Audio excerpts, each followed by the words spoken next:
get an idea of your relationship with Doc Councilman, and maybe you can give us some background information in regards to Doc.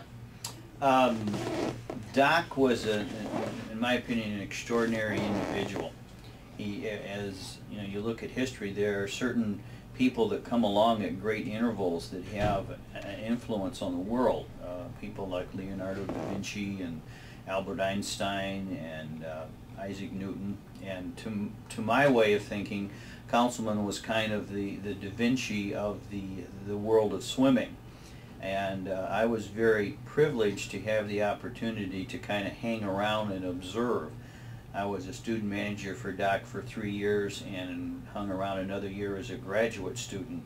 And I've told people in the past that it's, you know, like when Da Vinci was painting the Mona Lisa, there may have been somebody standing off to the side watching, and Da Vinci would say, hey, go get me some more blue paint.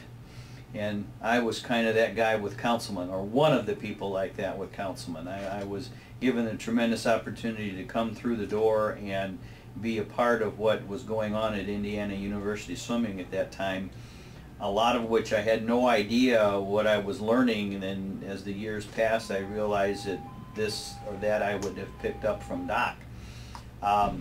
Doc was a unique individual. He was an accomplished swimmer, attended Ohio State University, and was a national champion a few times over in the 200 breast.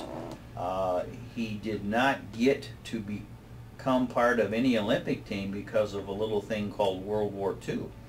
And I heard him say on a number of occasions that he felt one of the reasons why it was so important to him to have the young men and women that he coached become Olympians was because it was something that he never was able to accomplish. He was a bomber pilot in World War II, flew approximately 33 missions, was shot down behind enemy lines. They shot the landing gear off of his plane.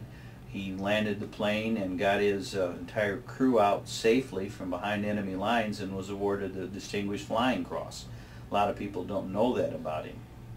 He came back to the States after the war, got his doctorate, I believe, from University of Iowa, and came to Indiana University in about 1958. At that time, the facilities at IU were very poor, and he actually used the Indianapolis Athletic Club in Indianapolis as a training ground because Indiana now has an indoor and an outdoor 50-meter facility in Royer Pool, which wasn't there when he came to town.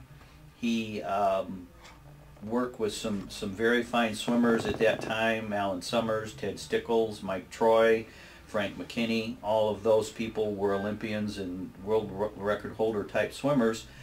But a funny thing happened on the way to the NCAA swim meet, and that was that the football program at IU had some recruiting violations, and so all the teams were barred from postseason competition. What year was that? This was around 62, 63. And had it not been for that, Doc probably would have had 2 or 3 more NCAA titles. They would go to the national AAU meet 2 weeks after the NCAAs and just clean up. His swimmers would win national championship and beat the NCAA champions, but they couldn't compete in the NCAAs. So it was till 1968, which was my sophomore year at Indiana, and the first year I was a manager with Doc, that they finally won his first NCAA title. They ended up winning 6 in a row. They won 23 consecutive Big Ten team titles with Doc. He was the men's Olympic coach in 1964 and 1976.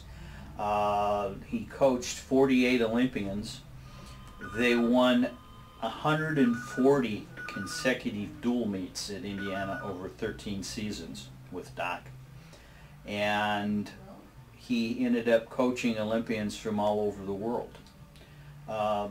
After he passed away, another well-known Indiana coach by the name of Bob Knight sent a statement to his memorial that in Knight's opinion, Doc Councilman was the greatest coach ever in any sport. That's quite an endorsement. But really, I think what separated Doc from other coaches and what he is most remembered for is his approach to coaching. He had a scientific approach. He studied things. He wrote a book in 1968, The Science of Swimming. I can remember when it came out, Doc sent me over to the bookstore to get the copy from the IU bookstore. And so when I went over, I also bought myself a copy. I still have it. Doc autographed it for me that day down at Royer Pool.